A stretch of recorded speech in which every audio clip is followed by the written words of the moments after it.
What's good, guys, and welcome back to the channel. JD here with yet another video for you guys. If there's one thing that Yeezy brand has been consistent about over the last several years is that every single year we get new models from them. Like them or not, you cannot fault them for being innovative when it comes to new sneakers. One of the most interesting and polarizing sneakers they've dropped recently is the Knit Runner, a sock-like sneaker with a silhouette similar to the Yeezy Foams. They just came out with a new colorway. This is the first time I've seen this model in hand, and I'm pretty excited to do this review. I will be reviewing the Yeezy Knit Runner in the Stone Carbon colorway.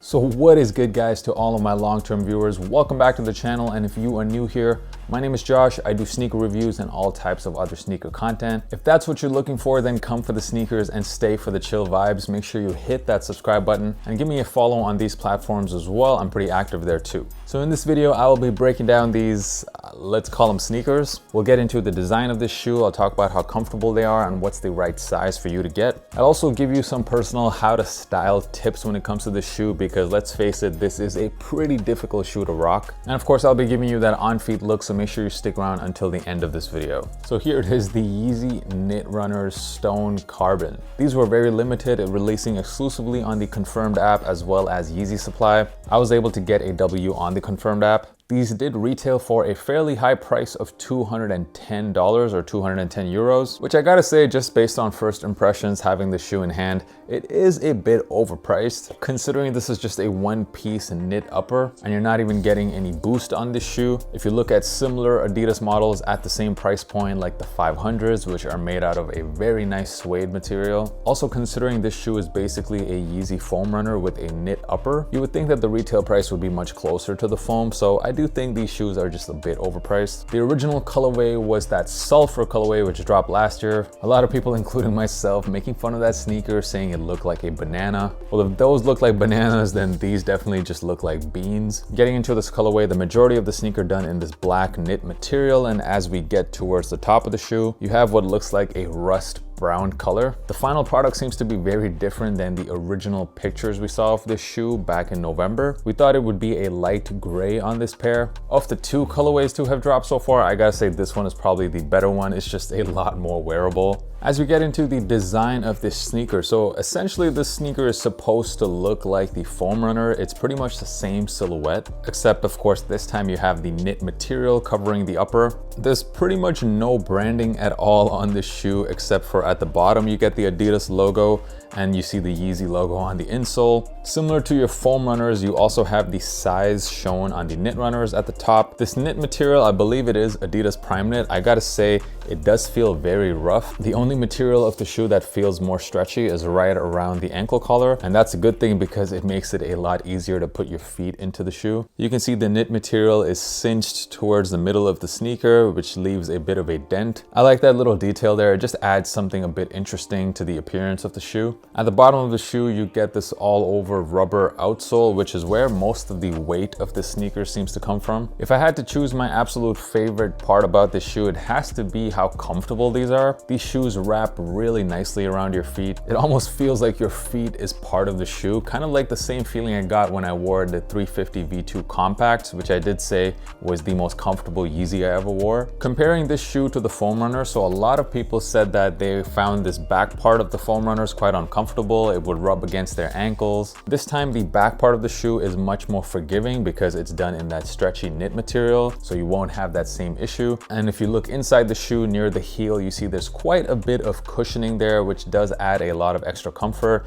That is not something you get on the foams. The shoe also has quite a lot of foam inside it. There's a lot of foam here on the toe box. That's why the shoe kind of looks really bulky around the toe box. There's also foam on the heel as well as the midsole, and all that foam just adds to the very comfortable feeling you get when you wear these. Comfort wise, these are definitely much more comfortable than the foams. Now I wanted to talk a little bit about how to actually wear these shoes, because my biggest criticism of this shoe is that I have yet to see one person actually pull these off. It's a very strange sock looking type of sneaker that I think just gets really difficult to pull off in an outfit. Most people seem to wear it like how I'm wearing it here, part of like an athleisure type of vibe. And I personally feel wearing tapered sweatpants or just any kind of tapered pants in general with this shoe, I don't think that's the right move because these shoes really do look like socks. So this look kind of just looks like you're wearing double socks. On Instagram, Mark LaShark, I thought really pulled it off quite well with the sulfurs when he wore them with these camo pants. And he had the pants kind of sitting on top of the shoe. This is just my opinion, by the way. I do think that this is the right way to wear the shoe. So here I am wearing it, as you can see, with some much baggier pants here, some black cargo pants that I got from Jaded London.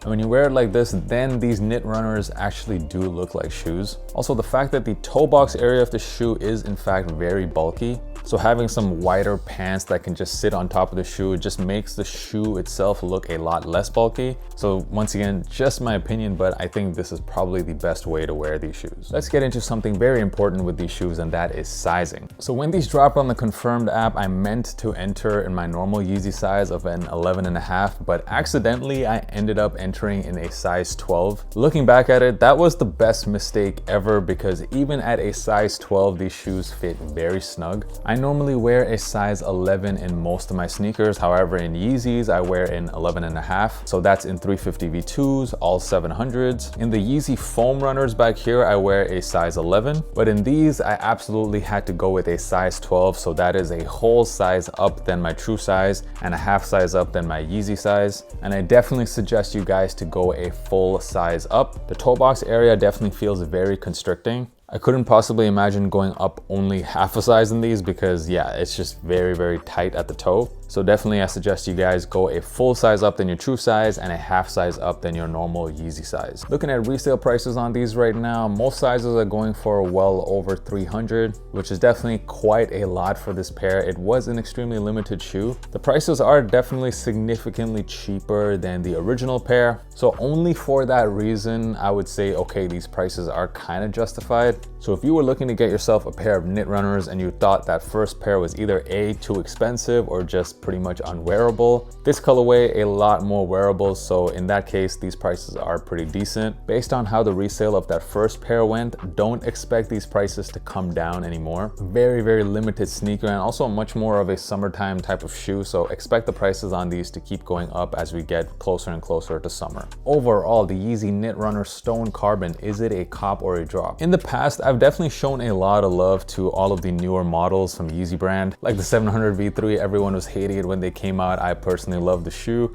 Same with the Foam Runners. Even though it's great to see yet another new silhouette from Yeezy brand, I'm just not feeling these. My main reason for it is that they just don't really look good on feet. Looking at them on my feet, I just couldn't help but think that they just look like socks. So paying 200 for these, or if you took an L, paying 300 plus in resale, yeah, it's just a bit much for a shoe that just looks like a sock. There's nothing too interesting visually about this pair. They are more comfortable than the foams, but I definitely overall prefer the foams a lot more just for how they look. So I'm gonna go ahead and give these a pass. Let me know down in the comments, what do you guys think of this sneaker? If you really like the shoe, let me know why down in the comments. I'd love to just hear your opinion. And what do you guys prefer, these or the foams? Do not forget, if you're not subscribed and you found this video useful, make sure you hit that subscribe button. It really does help me out. The links to all my other socials and my podcast is in the description. The On Feet about to drop right now. Thank you guys so much for watching this video and for supporting my channel, and I will see you guys next time. Peace.